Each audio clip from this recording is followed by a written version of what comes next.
Before we start, please don't forget to like and subscribe. It started in the kitchen.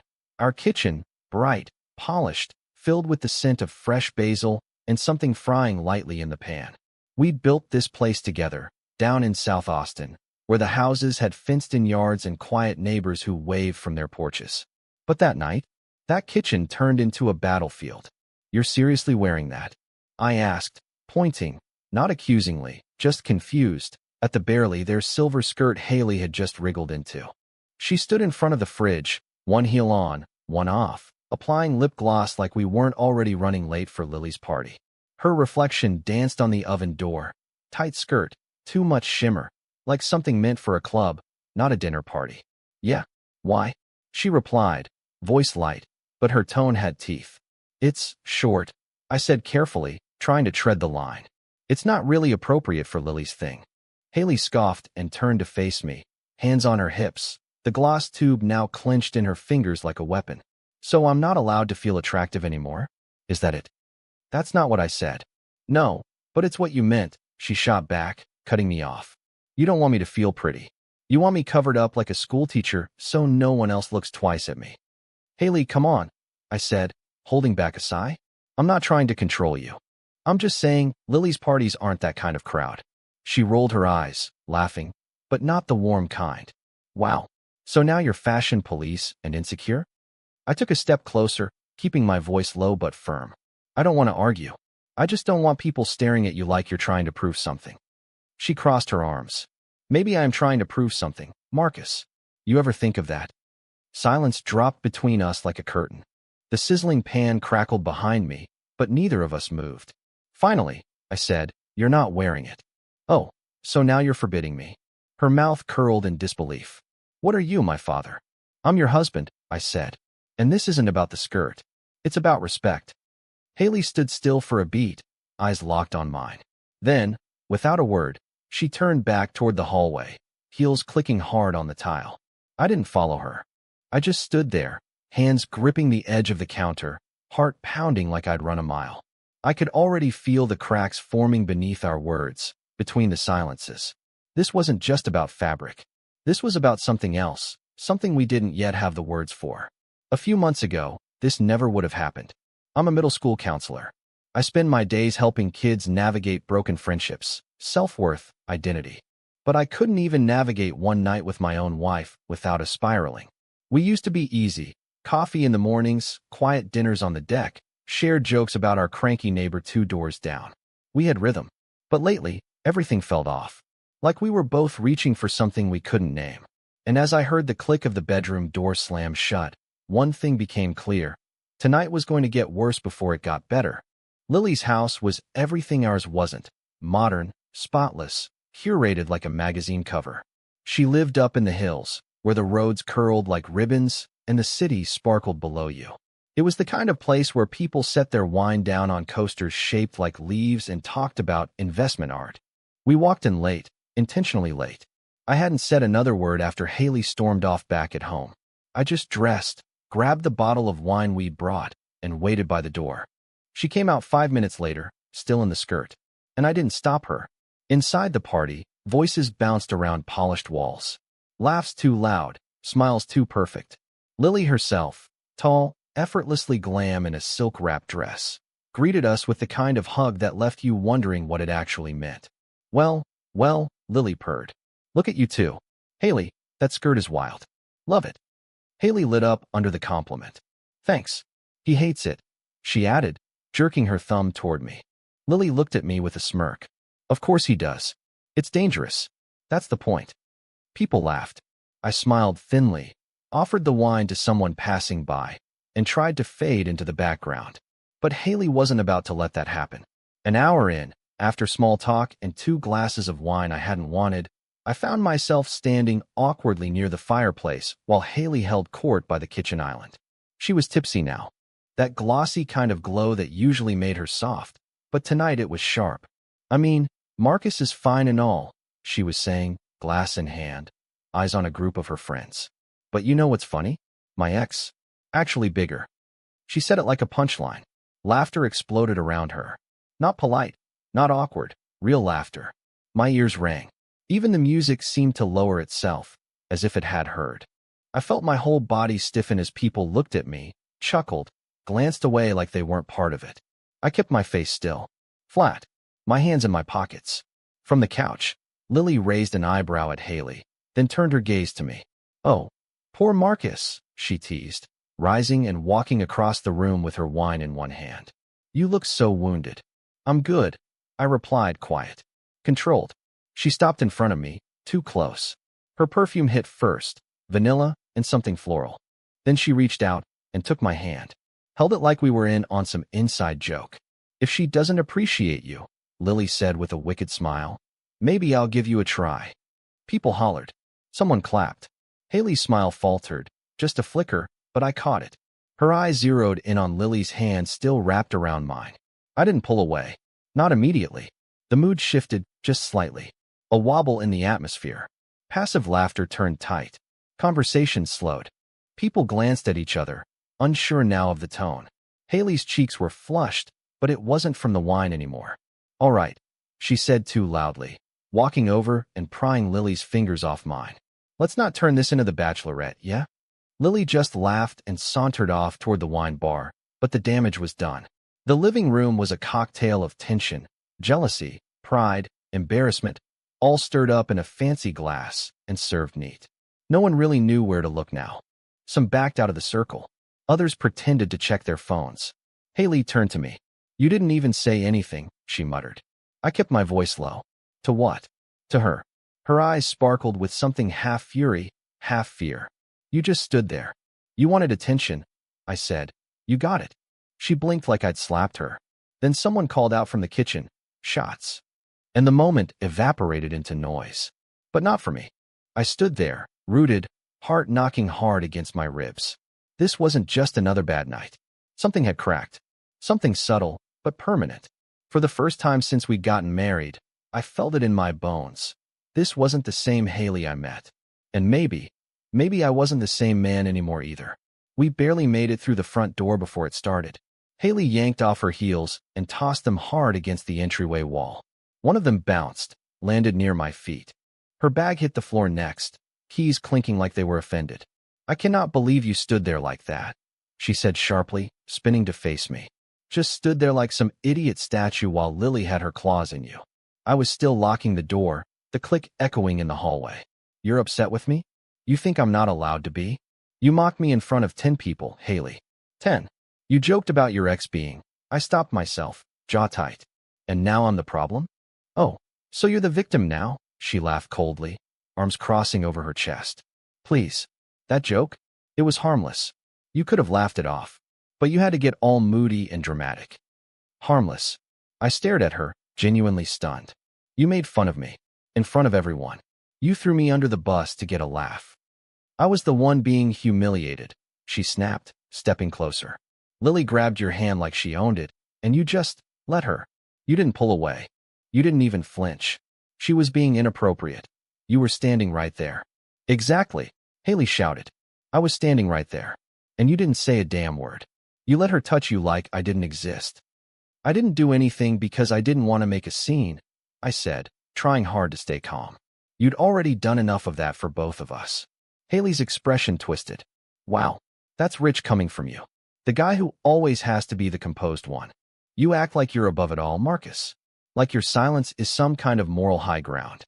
"It's not silence," I said, voice low. "It's survival."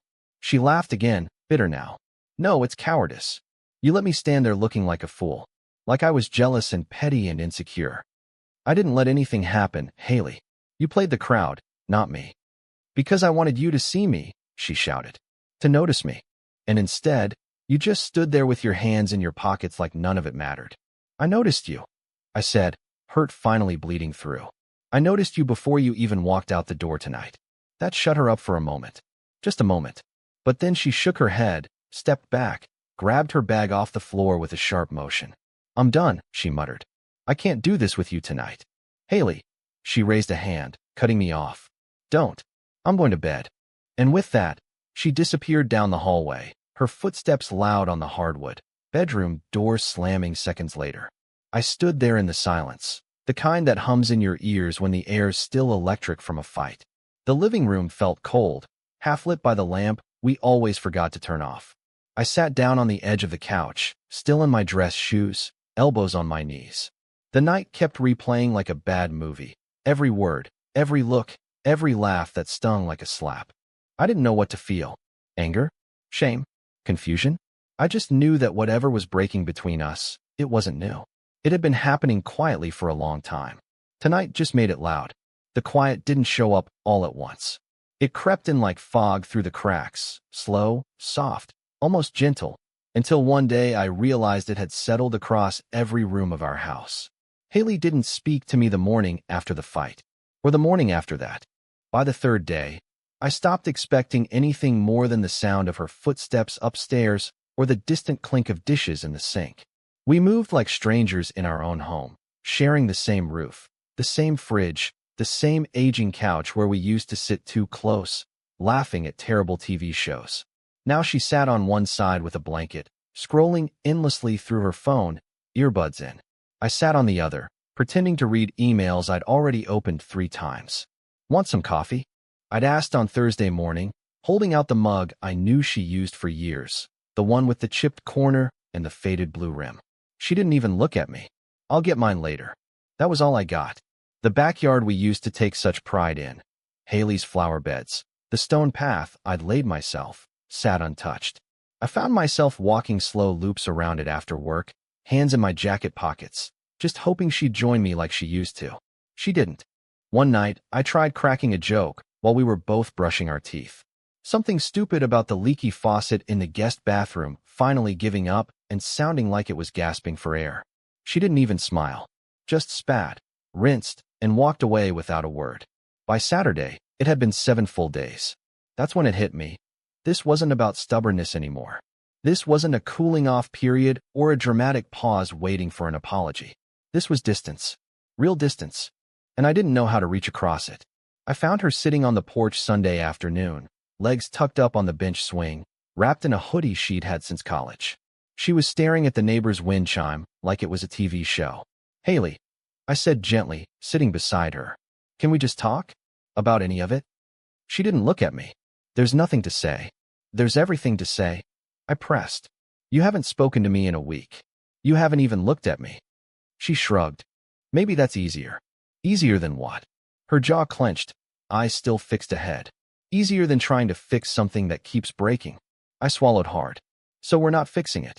She finally turned her head and looked at me, not angry, not even cold, just blank.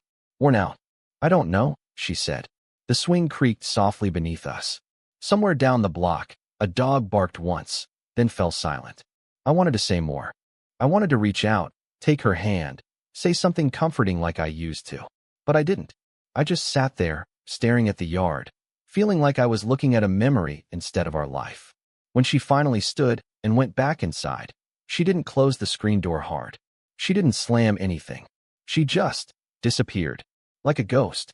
And I stayed out there long after sunset, listening to that wind chime rattle in the dark, wondering when exactly the house had stopped feeling like home. It was a Friday night. One of those dim, quiet ones where the world outside felt distant, like it had gone on spinning without us. I made dinner. Nothing special, grilled chicken, rice, and sautéed spinach the way Haley used to ask for it when things were good. The kitchen smelled like garlic and lemon, like maybe comfort could be cooked back into the air. She came downstairs late. No eye contact. She sat down in silence and started eating, mechanical, like she was fueling up instead of sharing a meal. We didn't speak for the first 10 minutes. But I'd had enough. "Haley," I said, quietly, setting my fork down. "We can't keep doing this." She didn't look up, just chewed slowly, like maybe I'd stop if she ignored me long enough. "I'm serious," I continued. "It's been 2 weeks of silence and weird looks and walking around like we're roommates who barely tolerate each other. Either we talk, or we stop pretending." That made her pause. She swallowed, set her fork down gently, then looked at me. Finally, and her expression was already brimming with heat. "You want to talk?" she said. "Now? After all this time?" "Yes," I said firmly. "Right now." Her laugh was sharp. "You don't get to pick when I open up just because it suits you tonight, Marcus." "I've tried every night," I replied, voice tight. "I've asked. I've waited. I've made your coffee. I've walked around this house like I'm on eggshells. That's because you should be on eggshells, she shouted suddenly, her voice ringing off the kitchen walls. You humiliated me. I stared at her. Haley, you humiliated me. You mocked me. You let Lily say what she said, and you just, don't twist it, she barked. You didn't defend me. That's what this is. You left me out to dry in front of everyone. You let me look like a fool. I didn't know I was supposed to shield you from something you started, I said. You made the joke, Haley. You wore the thing you knew would get a rise out of me. You dragged us both into that room like a setup. Oh, so now I'm a manipulator, she hissed, standing so fast her chair scraped back against the tile. I'm saying this didn't come out of nowhere, I said, rising too. I'm saying I'm not the only one at fault. She was breathing hard now, chest rising and falling like she'd just run a mile. Her fists were clenched at her sides. You always do this, she said through gritted teeth. You make yourself the rational one, the calm one, the fixer. But really, you're just cold, unemotional. You don't fight for anything. You just wait for it to blow over and pretend it never happened. I've been waiting, I said, my voice finally breaking. Waiting for you to meet me halfway. Waiting for some version of the person I married to show back up. She stared at me like I'd just slapped her. And then, without another word, she turned on her heel and stormed out of the kitchen. I heard the bedroom door slam upstairs. Then nothing. I didn't follow. Instead, I stood there, breathing hard, staring down at our half-eaten dinner.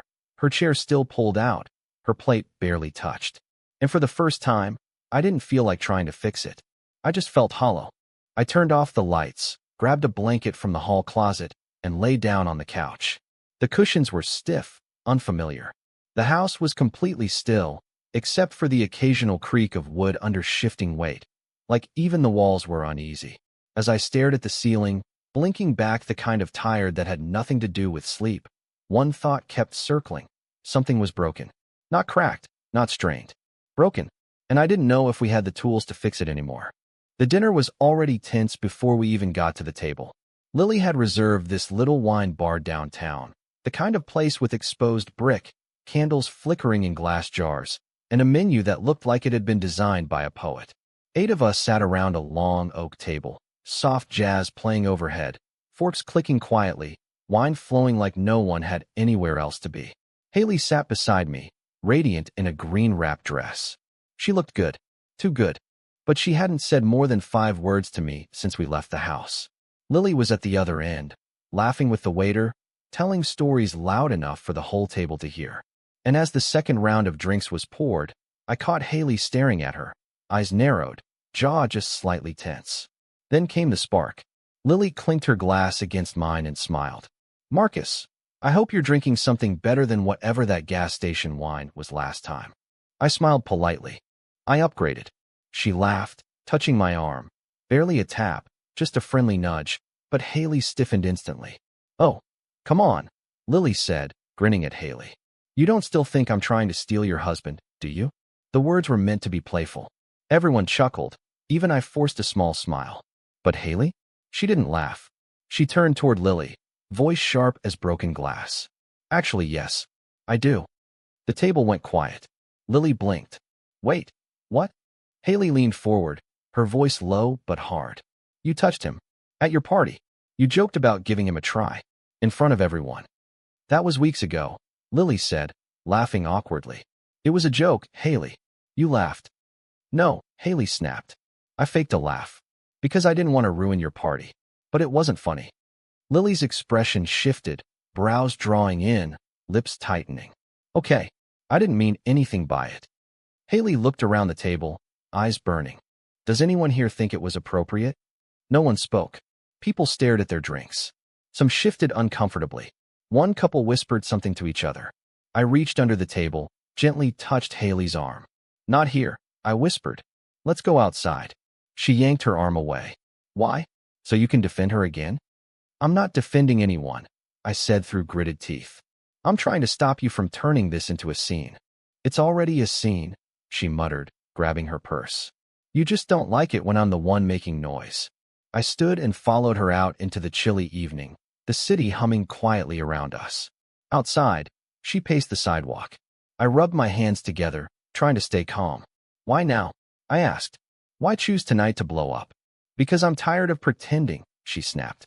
Everyone treats her like some harmless flirt, but she crossed a line and no one calls her on it. Least of all you. She's your friend. Not anymore. Haley, I said, lowering my voice. You just called out your oldest friend in front of half your social circle. She deserved it. I looked back through the glass. The table was quiet. No one was laughing anymore. You didn't just call her out, I said. You embarrassed everyone. You embarrassed us. She stared at me. So that's what matters to you? Appearances? No, I said. Respect. That's what matters to me. And whatever this is, this fire you keep starting, it's not coming from strength anymore. It's coming from pain. And it's burning both of us down. Her eyes went glassy for a second, but she turned away before I could tell if it was anger or something else. We didn't go back in. We left without saying goodbye. And as we walked to the car in silence, I couldn't shake the feeling that something else had just collapsed behind us. This time, it wasn't just between me and her. This time, the whole room had felt it. While we're mid-story, subscribe to keep the momentum going. It was supposed to be easy. A holiday potluck. Warm light, paper plates, crockpots plugged into outlets, people in sweaters laughing over cider, comfort food, and small talk. Ethan had driven in from San Antonio for it. He was the kind of friend who never needed a reason, just an address and a decent playlist for the road. We'd known each other since college, back when everything felt possible and dumb. After his wife Lauren passed, I'd promised him he'd never have to go through anything alone. And now, I'd brought Haley. She had insisted on coming. Said she wanted to reset, whatever that meant. So we showed up with store-bought cornbread in a holiday tin and tension thick enough to slice with a serving spoon. Haley didn't smile much. She stayed close to the wine table. I tried to keep things light, introduced her to a couple new co-workers, told a joke that actually got a few laughs. But I could feel her scanning the room like a radar, tracking every word, every glance. Watching Ethan most of all. He was sitting by the fireplace, retelling a story from college. People were actually listening, smiling. Haley sat beside me, arms crossed, lips tight. And then it happened. Someone asked Ethan if he was seeing anyone. He gave a quiet smile, shrugged. Not really.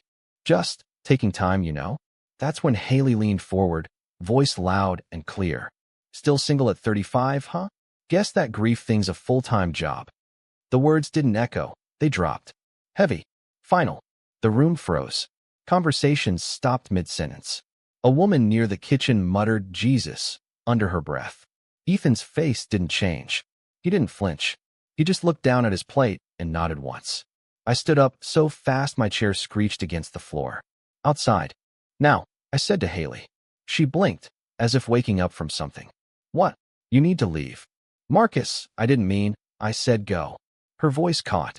You're kicking me out. No, I said coldly. You did that to yourself. She stood slowly, eyes darting across the room, realizing, finally, that no one was on her side. Not this time. She grabbed her coat without another word and walked out the door. The room stayed still for a long moment. I turned to Ethan. I'm sorry, I said, my voice shaking. I don't know what's going on with her. He just gave a quiet, tired smile. It's okay, man. But it wasn't. Not even close. I looked around the room, faces still stunned, and felt it. Deep and sharp. Shame. Not because she was cruel. Because I hadn't stopped her sooner. The house was quiet when I walked in. Still. Too still. And yet, her perfume was there. Faint, but undeniable. It lingered in the hallway, like it was clinging to the last bit of territory it still claimed. I set my keys down, took off my coat. But I didn't sit. I didn't breathe easy. Because I already knew what I had to do. I found her upstairs in the bedroom. She was curled on the bed, fully dressed, facing the wall, pretending not to hear me come in. I stood in the doorway for a long moment. You need to pack. She didn't move. Haley, I said, steady now. You need to leave. She finally turned her head, her eyes red but dry. You're serious? I've never been more serious. She sat up slowly. Because of tonight? No, I said. Because of everything. Tonight was just the last thread snapping. She swung her legs over the bed, planting her feet on the floor. So what, you're done? Just like that? I should have been done weeks ago, I said, stepping into the room. But I kept hoping. I kept trying to hold space for you. But you've turned this marriage into a battleground I never agreed to fight on. She stood, chest rising fast now. So you're throwing me out? I'm asking you to pack. And I'm telling you, if you walk out tonight, don't come back unless you're ready to be someone else. She tried brushing past me toward the bathroom, maybe to lock the door again like she always did when she wanted to avoid a real conversation. I blocked the doorway. She stopped inches from me. You don't get to run this time, I said, gently but firmly. Not after what you did to Ethan. Not after you looked him in the eye and turned his worst pain into a punchline. Her lip trembled. I didn't mean to. You meant to hurt someone. I cut in. That's what you do when you feel out of control. You aim low. You go mean. You strike whatever's closest. But I won't let that happen in this house anymore. Her voice cracked. Where am I supposed to go? You have friends. Lily, if she's still speaking to you. She flinched at the name. She won't. That's not my problem. She stood there frozen, then slowly turned back to the bed. Her hands moved on autopilot, reaching for the drawer. Her travel bag was still in the closet, same place she left it the last time we visited her sister in Dallas. It took her a few tries to unzip it. Her fingers kept slipping. I didn't help. She moved like someone coming out of a dream, packing one item at a time. Jeans, sweaters, a hairbrush, charger. Her tears came halfway through, silent at first. Then her shoulders shook. I didn't stop her.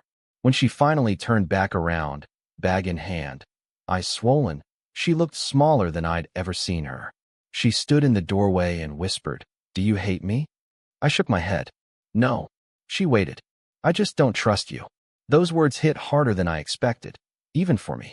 She nodded slowly and moved past me without another word. I followed her downstairs. She paused by the door, glanced back once, but I stayed still. She walked out. The door clicked shut behind her. And then silence. But this time, it felt different. Not heavy, not sharp, not suffocating. It was calm, like peace finally had enough room to breathe. New Year's Eve came with a quiet kind of brightness. The house looked different now, warmer somehow. Not because I'd changed the decor, but because the air felt lighter. Like the weight that had lived in every corner of this place had finally lifted. Ethan was the first to show up. He brought craft beer and a crooked smile, nodding at the door like it was a checkpoint. You sure about this? Yeah, I said, meaning it. Lily arrived half an hour later, a little unsure at first. Her hug was short, but real. I almost didn't come, she admitted. I wouldn't have blamed you, I replied. But she smiled. I figured fresh year. Clean slate. People came in waves after that. A few coworkers. Neighbors. Nobody fancy. Just the kind of folks who show up with store-bought cookies and wear sweaters that aren't trying to impress anyone. Someone started a playlist in the background. Frank Sinatra, Fleetwood Mac, then something with a lazy beat that made people sway without realizing. The fireplace crackled, someone poured cider into mismatched mugs, and the clock ticked closer to midnight. It felt good. Simple. Honest. And for the first time in months, I laughed. Ethan caught me smiling across the living room and raised his bottle in mock salute. Would you look at that? Our man's got a pulse again. I'm allowed to have a good night, I said. He grinned. You're allowed to have a whole damn year. Lily was showing old photos on her phone to one of my neighbors when I noticed it, my phone buzzing on the console near the door. Unknown number. I almost didn't answer, but something told me to. I stepped into the hallway and pressed it to my ear. Hello. A soft voice. Fragile. Marcus. I closed my eyes. Haley, I'm outside. I didn't speak for a moment. I didn't want to ruin anything, she said quickly. I was driving. I didn't know where else to go. I saw the lights. I swear I'm not here to fight. Her breath hitched. I just needed to see the house one more time. I opened the front door. She stood under the porch light, bundled in a coat too thin for the cold. Her eyes were red, her cheeks pink from wind and something deeper. I'm sorry, she said, barely above a whisper. I didn't say anything. She looked down at her shoes. Can I come in? I stepped aside. She moved slowly, like she was stepping through memory. The warmth of the house seemed to hit her all at once. She closed her eyes for a second, soaking it in. Voices drifted from the living room. Laughter, a cheer as someone announced 5 minutes till midnight. She took off her coat and hung it neatly by the door like she still remembered where it belonged. We didn't talk. I just led her to the edge of the living room. People looked up, startled at first, but no one said anything. Not even Lily. Haley stood near the fireplace, her eyes glossing over the group like she didn't expect to be seen. Then Ethan nodded once in her direction, subtle, but real. Lily caught my eye. I braced, but she just lifted her glass and gave the smallest of nods. Haley sat down quietly on the arm of the couch. Didn't speak, didn't smile, but she stayed. When midnight came, the fireworks lit up the sky outside. Someone opened the back door, and a few people wandered out to the porch, pointing at bursts of color. Haley stayed inside. I stood near her, neither of us saying anything. And for once, the silence between us didn't feel dangerous. It just felt unfinished. The morning after was quiet in a way I hadn't heard in a long time. Sunlight spilled gently across the living room floor, cutting through the smoky haze of last night's candles and half-empty mugs. Someone had fallen asleep on the couch. Someone else, probably Ethan, had stacked the snack trays into a neat pile by the sink. I was sipping coffee by the kitchen window when I noticed Haley standing alone by the fireplace. She looked different, not in her clothes or her hair, but in her posture, like something in her had folded, finally, after holding too much for too long. One by one, our friends stirred, soft voices, quiet footsteps. Someone started packing up leftovers. Lily stretched on the love seat, wrapped in a knit throw. Ethan rubbed the sleep from his eyes, sitting on the floor beside the cold fireplace. Haley cleared her throat. Everyone looked up. She started, voice rough, then stopped herself. Swallowed. Tried again. I need to say something. The room stilled. She stood straight, hands clasped in front of her. Her eyes found Lily first. I was cruel to you, she said. At the party. I was mean and jealous, and I said things that weren't fair. You were being playful. I turned it into something else. That wasn't your fault. Lily didn't speak, but her chin dipped slightly. A quiet acknowledgement. Then Haley looked to Ethan. What I said at the potluck, her voice broke now, was inexcusable. You've always been kind to me. Always. And I repaid that with something so ugly. I can't even understand how I let it out. I'm ashamed of it. Ethan didn't look away. I'm so sorry, she whispered. He stood slowly, walked over, and laid a hand on her shoulder. Thank you for saying that, he said softly. It means something. Haley nodded, her eyes brimming. No one clapped. No one rushed in with dramatic hugs. But something shifted. Like a window had finally been cracked open, letting in air that had been missing for far too long. The conversations resumed in soft waves, lighter now. Lily got up and began gathering dishes with one of the neighbors. Ethan helped someone fold the spare blankets. Haley sat down on the edge of the coffee table, her hands in her lap, eyes shining, but calm. For the first time in a long time, something in this house felt like it was beginning again. Not fixed, but beginning. By late afternoon, the house was ours again. Empty cups in the sink, the faint smell of cider still in the curtains, and the kind of silence that doesn't press, it rests. I stood at the sliding glass door watching the last of our guests drive off, the wind nudging the branches of the backyard oak. Haley sat on the floor by the fireplace, legs folded under her, holding a throw pillow like it anchored her. Neither of us had said much since her apology. I turned, leaned against the doorframe, and let the quiet stretch for a minute longer. Then she spoke. I didn't wear that skirt to fight you, she said softly. I wore it because I felt invisible. I moved closer, but didn't sit yet. I felt like I was fading into the background of our life, she continued. You'd come home and ask how work was, and I'd say fine. And you'd nod, and we'd just float through the evening. You were always kind, but I couldn't feel you seeing me anymore. I sank onto the couch, elbows on my knees, listening. That night, she said, eyes fixed on the empty hearth. I thought maybe if I looked different, you'd react. You did, but not the way I expected. And then I panicked. Everything after that, the joke, the party, the fight, it just kept rolling. I didn't know how to stop. Her voice cracked. I wanted you to notice me, but I ended up trying to hurt you instead. I stayed quiet. She finally looked at me. I'm sorry, Marcus. For all of it. For letting my insecurity turn into something toxic. For making you feel small. I hate what I did to us. I let her words settle in the space between us. Then I said, I noticed you. I always did. But I think I stopped telling you. She nodded slowly, holding back tears. And I stopped listening, I added. Really listening. You were fading, and I just assumed we were okay because nothing exploded. I thought silence meant peace. It didn't, she whispered. I know that now. I reached out, hand open. She took it. We sat there like that, two people who had cracked but hadn't shattered. who had said things they couldn't unsay, but still showed up in the morning after. "I don't expect this to fix everything," she said quietly. "I just want a way back. Even if it's slow." "It will be," I said. "But we'll walk it." She leaned in.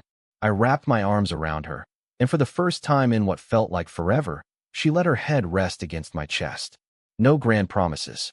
No vows. Just the hum of healing starting to take shape. And it was enough. And that was the end of the story. I still think about the moment Ethan placed his hand on Haley's shoulder after everything, after all the pain she caused him. He didn't have to do that. But maybe he saw something worth saving in her, even when I couldn't. Did he do the right thing? Or was he just too forgiving? Let me know in the comments. And if this story made you feel something, hit like and subscribe for more.